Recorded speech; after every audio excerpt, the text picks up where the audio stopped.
Olá, hoje temos a oportunidade de apresentar nosso trabalho para o 28º Congresso Anual de Iniciação Científica da UNB e o 19º do Distrito Federal. Somos as orientandas Lume e Laura, nosso orientador Dr. Carlos Darwin, somos da ESCS, e o título do nosso trabalho é Ajustes da oxigenoterapia em pacientes com síndrome respiratória aguda grave pelo SARS-CoV-2 e os efeitos da hiperoxemia. Então, como explicitado na apresentação, no final de 2019 e início de 2020, a gente teve a pandemia da Covid-19, que atingiu 34 milhões de pessoas no Brasil.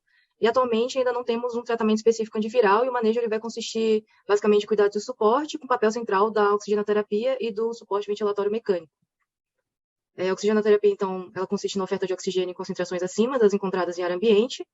E diante do temor às consequências rápidas da hipoxemia, a gente tem um cenário em que existe o uso deliberado de oxigênio no ambiente hospitalar e de UTI, sem atenção às consequências da hiperoxemia. Então, por exemplo, a gente sabe que nos pulmões existe estresse oxidativo, existe interferência na respiração mitocondrial, na reparação alveolar, na modulação do sistema imune, e que, de fato, a hiperoxemia ela vem sendo associada a piores desfechos em pacientes internados em UTI, com maior mortalidade, maior tempo de ventilação mecânica, e pior prognóstico em pacientes reanimados após parada cardíaca e pós-AVE.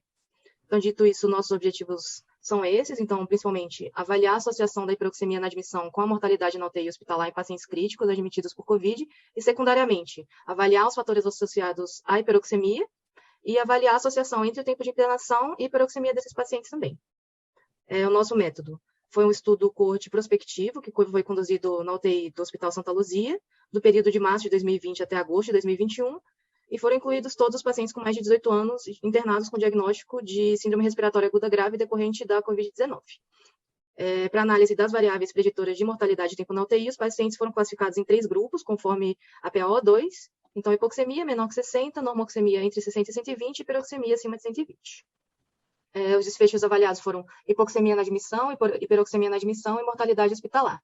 Para avaliar os fatores independentes associados à hiperoxemia na admissão, a gente realizou a análise de regressão logística binária do método de entrada. O nosso nível de significância estatística foi definida como um valor de P menor que 0,05.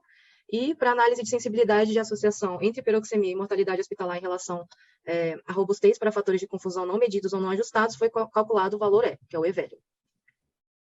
Então, foram inclusos 979 pacientes no nosso estudo, com idade média de 57 anos e desvio padrão de 16,5 anos, sendo que 40,3% dos pacientes eram mulheres. A hiperoxemia foi encontrada em 39,9% dos pacientes e a hipoxemia foi encontrada em 4,5% dos pacientes. Foram associados de forma independente à hiperoxemia uma idade mais avançada e admissões durante o fim de semana, e foi encontrado como fator de proteção a admissão durante a madrugada, que foi definido de meia-noite às 7 da manhã. A hiperoxemia também esteve associada de forma independente à mortalidade hospitalar, e o valor do E-value em odds ratio ajustado para a associação entre hiperoxemia e mortalidade foi de 73,65%. 65 com um intervalo de confiança de 95%, de 7,57%, e para associação entre se sentir bem ou muito bem informado pelos meios tradicionais de comunicação e diagnóstico prévio de Covid-19 foi de 2,31%, com intervalo de confiança de 95%, de 1,03%, sugerindo que os fatores de confusão não medidos provavelmente não explicariam a totalidade desses efeitos. Então, como já dissemos, 4,49% apresentaram hipoxemia, 55,56% apresentaram normoxemia e 39,39% apresentaram hiperoxemia. Como conseguimos ver, em análise multivariada, foi associada a hiperoxemia à idade mais avançada, reinternação durante o fim de semana e foi considerado como um valor de proteção à admissão durante a madrugada. Em análise univariada também foram considerados associados à hiperoxemia um SARS-3 e um sulfo pior, e também necessidade de ventilação mecânica na primeira hora de admissão. Em análise univariada, foi associado à hiperoxemia um maior tempo de internação de 11 dias comparado com 7 dias na normoxemia, mortalidade maior na internação na UTI, 52 em pacientes com hiperoxemia e 35 em pacientes com normoxemia, e maior mortalidade hospitalar também, pacientes com hiperoxemia, 78 pacientes, normoxemia, 63 pacientes. Em análise multivariada, foi associada uma maior mortalidade hospitalar à hiperoxemia, que é a PaO2 maior que 120 milímetros de mercúrio, uma idade mais avançada, hipertensão arterial e uma pontuação menor do que 15 na escala de Como de Glasgow. Então, a hiperoxemia realmente foi frequente no nosso estudo, quase 4 em cada 10 pacientes apresentaram uma oxigenoterapia acima das suas necessidades.